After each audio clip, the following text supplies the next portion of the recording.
राधे राधे दोस्तों, स्वागत है आप सभी का राधा रानी के छोटे से यूट्यूब चैनल पर। आज हम बात करने जा रहे हैं दोस्तों साल 2026 में सावन महीने का पड़ने वाले पहले प्रदोष व्रत की। तो आप सभी को बता दें दोस्तों, साल 2026 में एक बेहद ही दुर्लभ संजोग बना हुआ है, जिसमें कि साल 2026 का जो पहला प्रदोष व्रत रहेगा कृष्ण पक्ष का, वह 10 अगस्त सोमवार के दिन बनाया जाएगा, जिसको कि हम सोम प्रदोष व्रत कहते हैं। वैसे तो महीने में 2 प्रदोष व्रत आते हैं, कृष्ण पक्ष का और शुक्ल पक्ष का। यह जो प्रदोष व्रत रहेगा कृष्ण पक्ष का रहेगा, जो कि पूर्णमासी के बाद आता है। तो सोमवार के दिन आप सभी को पता है सावन का महीना चल रहा है, तो सावन के महीने में वैसे भी जो सोमवार आता है वह बेहद ही खास होता है, और उस दिन हम बेहद ही खास तरीके से भगवान शिव की पूजा करते हैं, रुद्र अभिषेक करते हैं। लेकिन इसी के बाद एक कहावत ये थोड़ी सी सच हो जाती है कि सोने पे सुहागा। तो एक तो सावन का महीना है और सावन का सोमवार है, और उसी के साथ साथ सोमवारी प्रदोष व्रत भी है, सावन महीने का पहला प्रदोष व्रत जो कि रहेगा।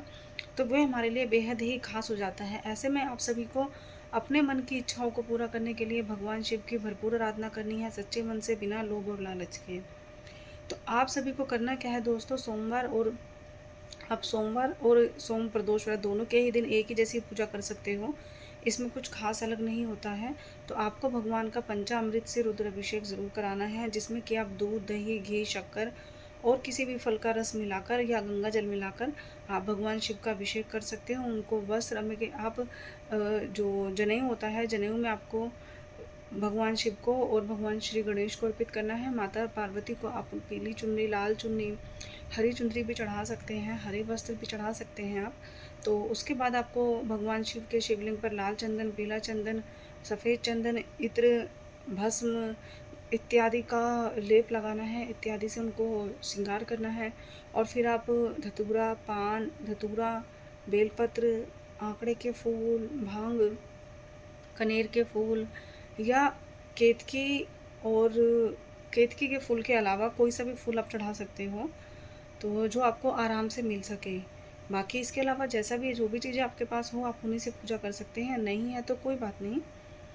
लेकिन ये है कि जैसे अगर आप कुछ भी भगवान शिव को अर्पित करते हो तो हर चीज़ का एक अलग महत्व होता है। तो अगर आप इन सब चीज़ों का भगवान शिव के सोमवार, सावन महीने के सोमवार या प्रदोष में अर्पित करते हो तो अवश्य ही आपकी सारी मनोकामनाएं पूरी हो जाती हैं। इसके बाद आप भगवान को फल फूल चढ़ाइए, धूप दीप दे के भगवान के मंत्रों का जाप कीजिए। ओम नमः शिवाय, नमः शिवाय, श्री शिवाय नमस्तुभ्यं, ओम ऐसे करके आप जाप कर सकते हो। किसी भी एक मंत्र का भगवान शिव की चालीसा पढ़ सकते हो, आरती कीजिए, भगवान गणेश जी की पूजा कीजिए, माता सती की पूजा कीजिए और अपना व्रत प्रारंभ कीजिए। तो दोस्तों मैं आप सभी को बता देती हूँ, सोमवार का व्रत तो रहेगा ही रहेगा। जो प्रदोष का व्रत रहेगा, प्रदोष तिथि जो हमारी शुरू हो जाएगी वह 10 अगस्त को सुबह लगभग 10 अगस्त को सुबह 8:54 लगभग 9 बजे तक शुरू हो जाएगी, जो कि रहेगी 11 अगस्त को सुबह 4:54 पर। तो यानी कि सुबह 5 बजे से पहले पहले जो प्रदोष की तिथि है समाप्त हो जाएगी। तो उसी हिसाब से हम जो प्रदोष काल की पूजा करते हैं वह रात के हिसाब से, यानी कि जो प्रदोष का समय होता है, जब शाम के समय सूरज छुपने से 45 मिनट के बाद का जो समय होता है वह प्रदोष का समय होता है।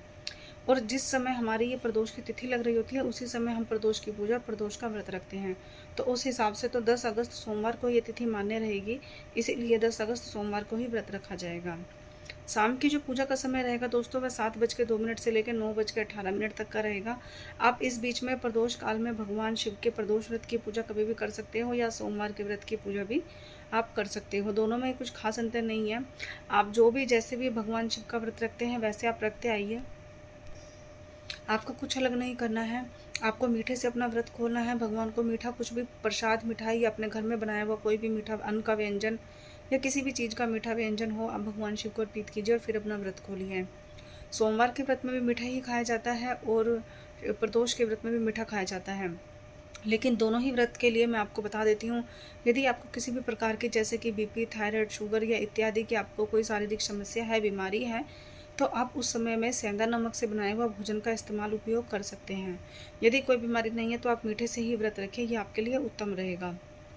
तो दोस्तों ये थी सावन सोमवार के प्रदोष व्रत की जानकारी, जो कि रहेगा 10 अगस्त को सोमवार के दिन, जिस दिन सावन के दूसरे सोमवार का व्रत भी रखा जाएगा।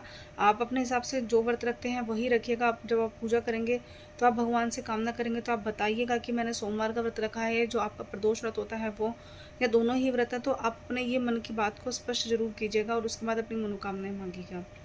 दोस्तों इस दिन का एक खास उपाय है, जब दोनों के दिन एक साथ साथ चल रहे हैं, सोम प्रदोष व्रत भी है और सोमवार सावन भी है, तो आप इस दिन शहद का दान कर सकते हो, गाय के कच्चे दूध का दान कर सकते हो, या किसी भी मीठे फल का दान कर सकते हो आप, जो कि आपके लिए बेहद ही उत्तम साबित होगा।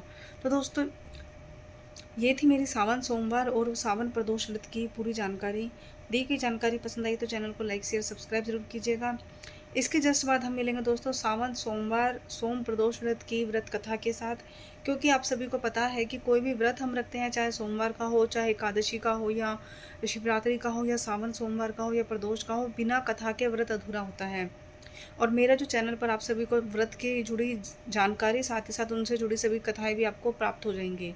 तो अगली वीडियो में हम मिलेंगे सावन सोमवार के साथ साथ सावन प्रदोष व्रत की कथा के साथ।